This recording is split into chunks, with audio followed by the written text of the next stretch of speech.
Hello, Monica. Thank you so much for connecting with me, and thank you for your lovely compliments.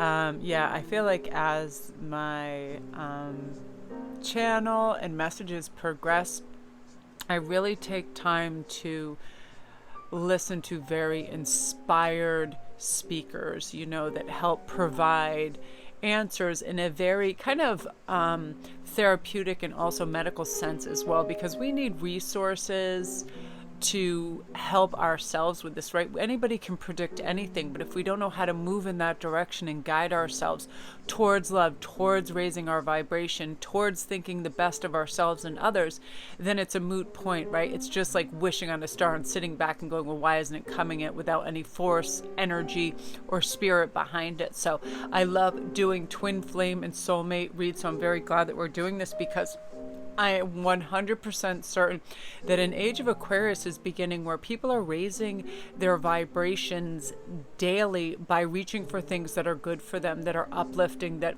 open that door to spirit, open that door to that voice that says, of course, you can have whatever you want. You can have the best love. You can find, meet, and pull your twin to you. You can get on that frequency and vibration that makes it happen. And how does that begin? One simple step: setting the intention for it. Now, I'll let you know how every day I traverse so many crazy waters. I mean, I was thinking of this when I woke up. I had a lot of, I kind of open a door to people that are in any kind of trouble, whether they're feeling, suicidal, if they're feeling PTSD, anxiety, whatever. I tell them to DM me. Money isn't an issue. If they need to mention something and get something off their chest and need direction. And sometimes I get an influx of people, and I can tell, I can intuit right away whether it's authentic. And also, being an empath, I have to protect myself from that anxious energy of them. And I'll be helping and helping and helping. All of a sudden, I'll stop and I'll be like oscillating too high. You know what I mean? Like almost like an aggressive sort of tendency where I have to blow off steam. And there's so many simple ways to do that. If you go outside and it's a windy day, that's perfect. It blows off those psychic ties. It releases you. It's very cleansing for you. So all these healing energies that when we're pulling in our twins and trying to connect with them as you are, that we have release categories that do this. So I have two. I'm really ferrying out for you in the beginning. I like to connect with beautiful oracle messages at the beginning. So I'm going to be using Karen Kay's Oracle of the Fairy. And also, I just got a brand new deck, Doreen Virtue's Magical Messages of the Fairies. And I like to open like that with the energy and some things that might be indicative of what's going on in your life and the trajectory of your twin flame, how they're arriving, how you're connecting, if there's any holdups, restrictions, or anything of that nature. Because where that abides, that negativity is behind fear. And that's the first thing we have to release is, oh, well, what if they come too soon? What if I'm not ready? All these what ifs and all these strange kind of negativities that get attached to it because people have fear. If it's anything that I can ever tell any client is, as soon as you wake up, release fear from your life every morning. It doesn't change an outcome. Whatever's going to happen is still going to happen, but what it does is it creates blockages and it jams you all up from being present from all the beauty and magic that's around you. Like, I've just recently become a master at recouping, like after something goes wrong. Like, I had just poured a really great icy cold drink, and then I brought it and put it on my bedside table, and I sat down for a minute to read something, and I knocked it over, and it fell over some paperwork, and then my cat jumped on a tray and knocked all my crystals into the drawer. And it was kind of like a domino effect, because right after I did that, I was like, oh, I'm too tired to do this and that. And then I realized, you know what, it's just a drink, and actually, you were very lucky how it fell. And then I was like, and also when the cat knocked that over, everything fell into one drawer, so that was okay. And I started recouping. I listened to jazz. I actually have that going now, because what happens is that we can course correct right away when we take these molehills and we keep them as molehills and let them be coming in mountains and have a domino of negativity. So right away we like autocorrect. Okay, we're good. Nothing is that big a deal. And we realign and readjust. So I'm going to just pull a few of these. I was very excited when this deck just arrived today. So we have your wish is granted. What you've asked for is coming true. This is really beautiful. And I actually want to read the little excerpt from the book because I find these very beautiful. What is really established in my spirit is that when we set an intention for something and we take one tiny little motivated step towards it, whatever it is, that we can do something or we can have something, or that we feel that already with us, we start to succeed. Like she writes, the fairies know how to magically manifest all of their material needs and desires. They also know how to assist people like yourself in making their dreams come true. So this card represents that the fairies are very happy to grant your wish. I call it their spirit, their guides, their archangels, their everything. They work in concert with all the universal forces and energies, but you can also help your prayer rapidly manifest by going with the flow of your own life. Stay as centered and peaceful as possible because negativity can block your desire. Another thing that I was saying earlier, fear can do that, or lack mentality, like I'll be happy when they get here, I'll be happy when this occurs. When we do that, we actually are saying we're not content and happy with who we are or where we are, that our happiness is contingent on our twins' arrival, our souls, our job, this money, whatever it is we're wishing for, right? When we should have gratitude for where we are and what we have, right? This kind of stays at this higher oscillation, this higher vibration, saying thank you to the universe and having gratitude. Therefore, the universe tends to bring us more and more success, more connection, and more manifestation power for what we really do want. So this is saying that a loved one is planning a surprise for you. Your thoughts are manifesting into form very quickly, so be sure your silent prayers and spoken words are aligned with your desires and not fears, right? You ever do that? I really want you to notice this, what your focus and intention is on, that sort of manifests, right? Have you ever banged your knee or hurt something? Like I was just saying, when I spilled my drink, I went into a little negative spin for that, A, because I was thirsty, B, because I didn't want to have to clean anything up, and then directly after that another negative thing happened. But I literally was staring at the cat walking on this tray, and what I could have done was just reached over and righted it, but instead I started going, she's going to flip that over too, she's going to flip that over. And what happened? That's what happened. We can actually manifest this stuff by just centering our focus and intention on that. We can bring it about. So when we turn that around for positivity, our twin flame is on their way. They feel the connection, they feel the love, that intrinsic energy that pulls us towards them and them us, and we vibrate. So it's really saying, keep your sense of wonder and awe, because this is really aligning for you. So I'm going to pull a secondary one. I really like these type of cards. I feel like they're so beautiful. So spiritual teacher, your life purpose involves teaching others about healing and spirituality. I also feel like this is for yourself as well. I feel like you're the type of person that elevates yourself, and I thought it was so unique that you were born, you and Ian share a birthday, and that my client prior to you was born on Ian's exact birthday.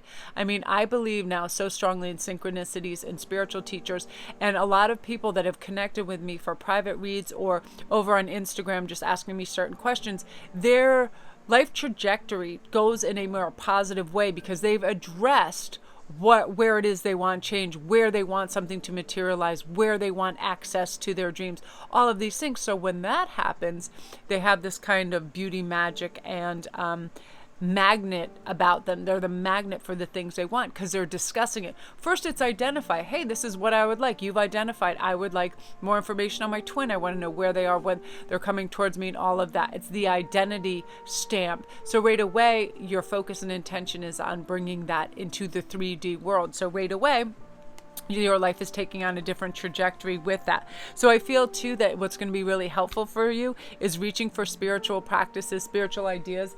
Melanie Beckler is absolutely fantastic for that, especially with just staying in the most obvious lane of spirituality, right thinking, and also just coping with life on life's terms and having a beautiful flow with it, and addressing things as they arise, but not projecting into the database of the grid of everything that has to be done, future taxes, future this and that, because when we do that, we eradicate our present focus on and awareness of the present, and the present is where we make the magic and the connections, right? That's where we understand. Say we can watch all the spiritual teachers and listen to everything, but if we're not present and actually hearing that, we're in the past worrying about mistakes, or we're in the future concerned about something. We are not in the richness and the the beautiful template that's being established right there, the blueprint for our life, because we are co-creating in the present, right? Somebody speaking to us, we're fully present. We know what they're saying, feeling, hearing, all this stuff, because we're there with them. And then we have a really strong grasp on what is going on with that. So I love that. And I definitely feel like that is going to be part of you being able to grasp 100% where you're going in your life, because vibration is everything, focus is everything, intention is everything. So friendships, this is really beautiful. I love this. So fairies and humans alike need friends. Now is the time to seek out those who will support and encourage you on your journey to fulfill your dreams.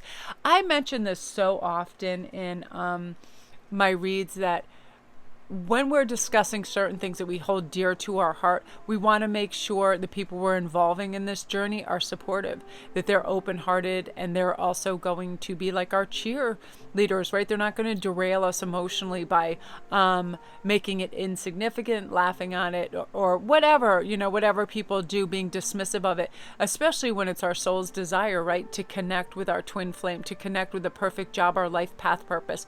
You really want to be with kindred spirits, and I feel like you're going to establish some really good, strong bonds with current friends, and also perhaps some new ones that will help you in this. You also have healing. So now is the time for you to give or receive healing. Everyone has a natural ability to heal others. Yes, even you. So I feel like this is, I feel like you have a healing presence, first of all, for your friends, for your family, the people around you. You exude a kind of energy on that frequency that's healing, because it's real caring, it's authentic, it's really being present and aware of what's going on and how people are in this growth process. So this is the foundation now that we're working with your twin, and then we're going to get as many details as possible. There's zodiac, age difference, how they look physically, and at the end too, after I send your video to you, what I will do is I will look for the most significant likeness of this person that pops into my head, because what happens as I read, I start to formulate it. It's almost like, when somebody goes in and they take a criminal sketch artist, it's like that. It starts to formulate in my head the more I connect with them. So as I formulate this vision of them, I will go on. I have this, this site that is just all different things, and I punch in what I'm looking for, and then I'll get a whole bunch of photographs. So I will send you that photograph of the closest likeness of them as well, because that's just, it's a nice thing to have, and it really comes through very close at times. Also, I'm going to start, we're going to get some personality traits on that, and I'm going to use my regular tarot for that. So where I'm as I'm talking right now too, I can also see symbols if they have tattoos, like fabrics that they tend to wear, the area of the world, accents, things like that. And sometimes it's right after, when I'm like uploading the video and I'm decompressing from the read itself, is where I'll also hear that. So I like doing the fan out process. What's up with these guys? I like doing the fan out process because I get kind of like a click on where to reach things. This comes up all the time, 3 of Pentacles. I'm really loving that. Okay, 4 of Swords. You need a rest. You're going to need a rest. This says be careful of physical burnout. Ooh, look at this 10 of Pentacles. Yeah. Okay, so first, this is a shot off the bow. Just warning you right now, too. Don't push yourself too hard. This card, it looks a little onerous, but it's not. It's really just reminding you to rest. And most of this, you'll see like a lion and a woman leaning against the lion and sleeping and resting, and 4 of Swords around that. That's saying you need a mental or physical rest, too. Not to push yourself too hard, because I feel like you are a go-getter, and you're sometimes when you're all cylinders go and you have ideas that you may push, and you're also trying to help other people and alleviate their stress. But be careful to rest when you need it. Like, just don't push when you feel like, damn, I need to just take it easy, pull back, have a hermit moment away from everybody. Definitely do this. Okay, so this Pentacles, all this Pentacles is definitely giving me the feeling that they are an earth sign. Now, this is remarkable because not only are you born on Ian's birthday, he's an earth sign. He's a super typical earth sign, which we've been married 27 years. I have been very, very lucky. Earth signs are the absolutely most dependable signs that there are out there. They are the ones that will make sure bills are paid on time. They will they will find out, okay, this tax is due, this is due on the car, this element of the roof needs looking after, the gutters need to be empty, you need to put oil in the car. All these practicalities of life come easy to them, and they don't mind taking care of them. They actually like to have that kind of checklist. And Ian is really hilarious. He has all these little notebooks that he has for different things, and he just keeps track of everything. And honest to goodness, we've been together 27 years, and I always thought if he were to go in anywhere, or anything were ever to happen, we have so many passwords, codes, words, and different things, and safes, and all these different things. And I know nothing of them because he loves to do the practical. I have never in my life had to pay a bill on my own due to a mortgage or my cars or any of that. I can easily earn the money to do that, but Ian understands math and the numbers and to do all that, and I find it so tedious that I actually get angry when I have to deal with numbers. That is not my part of the brain. I don't operate like that. He'll always make sure that all of that's taken care of, which in hindsight and in my life, I do believe that our twin flames are that half of us. Not only that are we so similar and we're home, but that they provide us with that thing that is tedious or lacking in our own personality. Like, I don't want to sit there all day and figure out taxes. I don't want to figure out what vehicle needs a new registration, where earth signs absolutely love that. They do it quickly and they do it with ease. And another thing about an earth sign is they're very unpretentious. Like, what you see is what you get. And they're wonderful to have in social situations because they're very, honest, and they don't really care that much what other people think. They're not like water signs that take things personally. They're so practical and so together and so grounded that if you don't like them, you don't like them, that sort of aspect. It's really nice. I'm just going to stop and restart this because I can upload it faster if it's under 20 minutes each time. It goes twice as fast. It's just this weird anomaly. Okay, so I'm going to stop and restart.